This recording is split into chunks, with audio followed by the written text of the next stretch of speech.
चंद्रपूर येथे दीक्षाभूमीवर 16 ऑक्टोबर येथे धम्म चक्र प्रवर्तन दिनानिमित्त सर्व समाजातील लोक दीक्षाभूमी येथे येतात आणि समाधीचं दर्शन घेतात आणि त्यातून एक चांगला संदेश सगळ्या समाजांना जाते आणि समता विषमता ही दूर करण्यासाठी डॉक्टर बाबासाहेब आंबेडकरांनी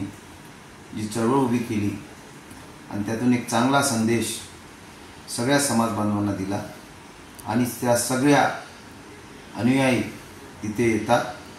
आणि संपूर्ण चंद्रपूर नगरीतील दीक्षाभूमी ही दणून जातात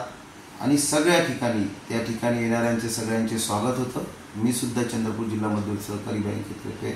त्यांचे सगळ्याचे स्वागत करतो आणि धम्मचक्र प्रवर्तन दिनाच्या त्यांना शुभेच्छा देतो।